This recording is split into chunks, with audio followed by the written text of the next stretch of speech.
एक खुशहाल गांव था जिसका नाम था फुरफुरी नगर। ये गांव बहुत सुंदर था। ठंडी ठंडी हवा, खूबसूरत नजारे और फल से भरे पेड़। यहाँ के लोग बड़े दयालु, नेक और इंसान थे और हर पल खुशी से बिताते। झूमते पर इस गांव में सभी के बीच एक डर मंडराता था जिसके बारे में सभी लोग वाकिफ थे। जैसे ही गांव में रात हो जाती, इसी रात में ऐसा क्या होता था कि अगले सुबह एक इंसान की मौत हो जाया करती। जिसकी भी मौत होती थी उसके ही घर के बाहर उसकी कंकाल पड़ी मिलती थी। ऊपर की मांस नहीं मिलती, बस एक कंकाल। इसी के वजह से गांव के लोग डरते डरते जीते थे।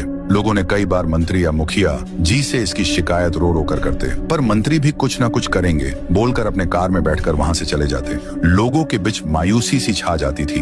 वह मंत्री के सिवा किसी को मौतों के बारे में बता नहीं सकते थे। एक दिन लोग शिकायत करने के लिए रायस्टार के पास आते हैं। उसे भी रात में होने वाली मौतों के बारे में बताते हैं। सरपंच रायस्टार को बताता है, रायस्टार आप ही एक हमारी आखिरी आशा हो। इस मौत से हमारे फुरफुरी नगर का नाम मिट्टी में मिल रहा है। आप ही कुछ कर सकते हो, तुम एक हीरो हो। ये सुनने के बाद रायस्टार को भी एहसास होता है वो कुछ भी करके इन मौतों का पर्दाफाश करना चाहता था। फिर एक रात रायस्टार लोगों को कौन मार रहा है ते देखने के लिए गाँव के चारों ओर फिरने लगा, हर गली चौराहा। उसी समय अचानक एक घर के सामने धुआं धुआं हो गया। वो धुआं घर को चारों ओर घेरने लगा। उसी धुएं में से बाहर निकली एक डॉल और वो अचानक से एक गाना गाने लगी। कौने खेलेगा, कौने जीतेगा। उस गाने के वजह से घर से एक गांव का आदमी बाहर आके रुक गया। उसने जब डॉल का गाना सुना तो उसके आंख काले हो गए, कान में से खून। फिर वो वहीं पर हंसते हुए मर गया।